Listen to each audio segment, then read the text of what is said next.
Running is simple, put one foot in front of the other, right? But fueling your runs, that's where things get a little tricky.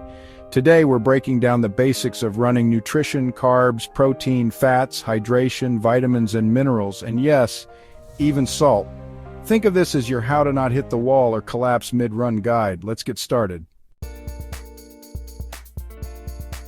First up, carbs, the Beyoncé of running nutrition. Carbs are your body's go-to energy source because they're easy to digest, quick to convert into fuel, and let's face it, they taste amazing. I mean, who doesn't want a carbo load with pasta before a big race? Here's how it works. When you eat carbs, your body turns them into glucose and stores them as glycogen in your muscles and liver. This glycogen is your main fuel for running, especially at higher intensities. But here's the catch, your glycogen tank is small. It only lasts about 60 to 90 minutes during a run. After that, you hit the wall. And trust me, the wall is real. It's the point where your body says, we're out of fuel, and now every step feels like carrying a boulder. I have a couple of tips for you. For regular training, aim to make carbs about 50 to 60% of your daily intake. Think whole grains, fruits, potatoes, and legumes. And yes, bread lovers, this includes you. Before a run, eat something carb-heavy like a banana, toast with honey or oatmeal. And for longer runs, you'll need to refuel mid-run, but I'll get into that in another video. Oh, and just a heads up, not all carbs are created equal. While I'd love to tell you that donuts are perfect running fuel, they're more of a post-run treat. Protein doesn't power your runs, but it's the cleanup crew that keeps you going. After every run, your muscles are like, hey, we've got some damage here, send in the protein. Protein is made up of amino acids, which are like little building blocks for your body. During a run, your muscles experience tiny tears. Don't panic, it's normal. And protein helps repair those tears so your muscles come back stronger. You may ask, should I eat as much meat as possible for recovery? You don't need to eat an entire rotisserie chicken after every run. Aim for about 0.4 grams of protein per kilogram of body weight 4 to 6 times a day. For a 65 kilogram runner, that's around 26 grams per meal. Good sources include eggs, chicken, fish, tofu, beans, and Greek yogurt. And if you're in a rush, a protein shake works too. Think of protein as your post-run reward. Instead of pizza, take eggs. Slightly less exciting, but way better for your recovery. Fats are like the unsung heroes of running nutrition. They're not flashy like carbs or protein, but they're essential for long-term energy, hormone production, and even brain function. Plus, they're delicious, avocado toast. During low-intensity exercise, your body uses fat as its primary fuel source. It's slower to break down than carbs, which makes it ideal for long, steady efforts like ultramarathons or casual hikes. Fats also help your body absorb fat-soluble vitamins like A, D, E, and K. I recommend these to the runners. Focus on healthy fats like avocados, nuts, seeds, olive oil, and fatty fish like salmon. Avoid heavy, greasy meals before a run. They take forever to digest and can lead to some uncomfortable situations.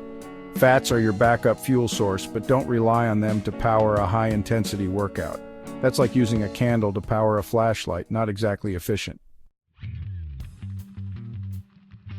Dehydration doesn't just make you thirsty, it can wreck your run faster than you can say cramp. Even losing just 1% of your body weight in sweat can mess with your performance. And by 2%, you're officially entering the why does this feel so hard zone. Water keeps your blood flowing, your muscles firing, and your brain sharp. During a run, your body loses fluids through sweat, and if you don't replace them, your performance and focus take a nosedive. So during runs, aim to drink 500 to 700 milliliters or 16 to 24 ounces of water per hour, depending on how much you sweat. Not sure how much that is? Do a sweat test. Just weigh yourself before and after a run. Every kilogram lost equals about a liter of sweat, or every pound lost equals about 16 ounces of sweat. After a run, drink 125 to 150% of the fluid you lost. So if you lost 1 liter of sweat, drink 1.25 to 1.5 liters of water to fully rehydrate.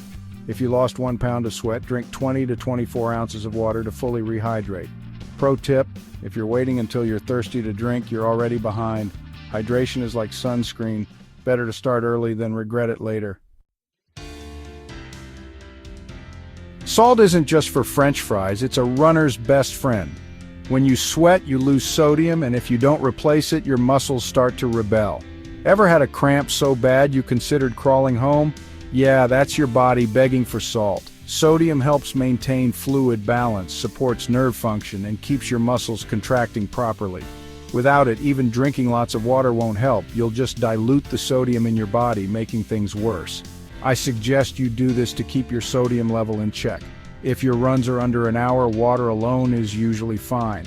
But for longer runs, add electrolytes to your water or snack on salty foods like pretzels or salted nuts. Heavy sweaters, aka the people with salt crust on their shirts, might need 700 to 1,000 milligrams of sodium per hour. And yes, that's a lot. Bring on the salty snacks. Think of salt as the glue that holds your hydration strategy together. Without it, your muscles are like, nope, not today. Micronutrients are the behind-the-scenes crew making sure your body runs like a well-oiled machine. Without them, you're in trouble. Here are the key micronutrients for runners. Iron, the oxygen carrier. Iron helps transport oxygen to your muscles, which is kind of important when you're trying to breathe and run at the same time. Sources are red meat, spinach, lentils, and fortified cereals. Pair plant-based iron with vitamin C, like oranges or bell peppers, to boost absorption. Calcium and magnesium, the muscle and bone duo. Calcium builds strong bones, and magnesium helps your muscles contract and relax. Together, they're like the power duo of your skeletal and muscular system. Sources are dairy products, leafy greens, nuts, seeds, and fortified plant-based milks. Vitamin D, the sunshine vitamin.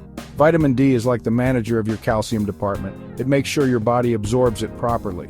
Plus, it boosts your mood, which is handy when you're dragging yourself out the door for a run. Sources are sunlight, fatty fish, fortified foods, or supplements. B vitamins, the energy producers. B vitamins help convert your food into energy so you don't run out of steam halfway through your run. Sources are whole grains, eggs, bananas, beans, and leafy greens. Zinc, the immune booster. Training hard can sometimes weaken your immune system, but zinc steps in to keep you strong. Sources are shellfish, nuts, seeds, and whole grains. Do you need supplements for micronutrients? If you're eating a balanced diet, you're probably getting most of the micronutrients you need. But if you have dietary restrictions like being vegan or dairy-free, supplements can help fill the gaps. Just don't rely on them as a replacement for real food. And yes, gummy vitamins are delicious, but eating the whole bottle is not a good idea. And that's the basics of running nutrition. Carbs to fuel, protein to repair, fats for balance, water to keep you going, salt and those tiny but mighty vitamins and minerals to hold it all together. Get these right and your runs will feel smoother, stronger, and way more enjoyable. Thanks for watching, and remember, happy miles start with smart meals. Remember to like and subscribe to the channel and turn on notifications to get pro tips. See you next time.